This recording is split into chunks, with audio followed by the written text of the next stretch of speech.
want to start by welcoming my former colleague, Kay Hagan. Here's the situation. Our Democratic friends had to go 500 miles to find somebody to come down here and speak for Hillary Clinton.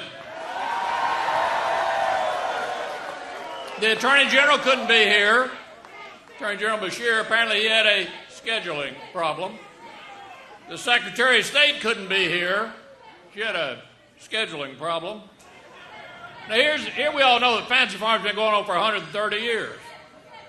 Everyone knows it's the first Saturday in August every single year. Somebody responsible for scheduling elections ought to be able to work it in, don't you think? Well, here's the problem, my friends. You can't blame them for not wanting to be here. Hillary Clinton actually brags about throwing coal miners out of work. Obama wants Hillary because that'll be a third term for him.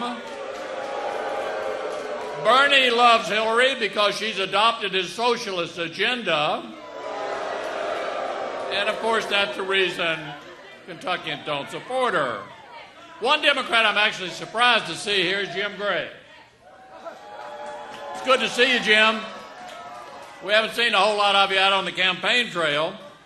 Maybe Jim's taking some advice from Democrats at their convention in Philadelphia when they weren't busy ousting their chairwoman or booing during the prayer. You could hear chants at the Democratic convention of "Lock her up."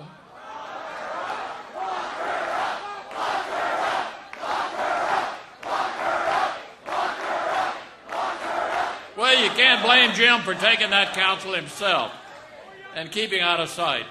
You'd lock yourself away, too, if this was the kind of left-wing party you had to defend in Kentucky. Kentuckians understand quite well why National Democrats want Jim Gray in the Senate so badly. He'd help elect her far-left agenda. One of my proudest moments is when I looked at Barack Obama in the eye and I said, "Mr. President, you will not fill this Supreme Court vacancy."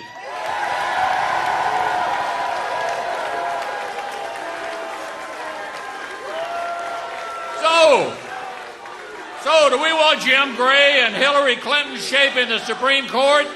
No. Do we want Jim Gray and Hillary Clinton propping up Obamacare? No. Do we want some Jim Gray bobblehead in Congress rubber stamping Hillary's war on coal jobs? No. Then we better not send Jim Gray or Hillary Clinton to Washington. Kentuckians want a conservative Supreme Court and an end to Obamacare, and the only way to get either is to send Donald Trump to the White House and my good friend Rand Paul back to the Senate.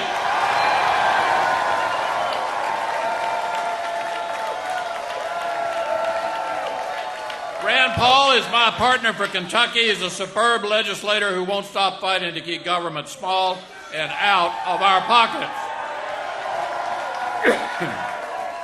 Kentucky needs a fighter like Rand back in the Senate, and Kentucky needs a fighter like Jamie Comer in Congress. Jamie was a great agriculture commissioner, and he's going to be a great congressman. Now, some people like Rand and Jamie enter public office to make a difference for others.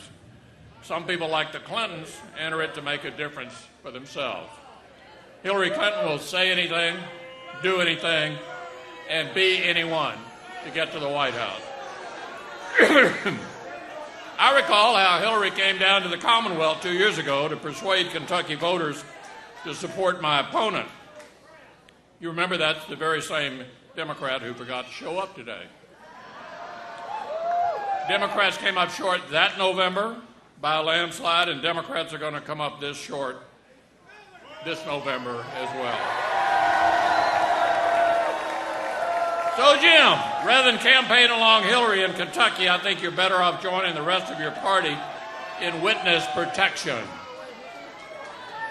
I remember a time when Democrats used to at least pretend they cared about working people. That's what allowed a candidate named Clinton to carry Kentucky twice.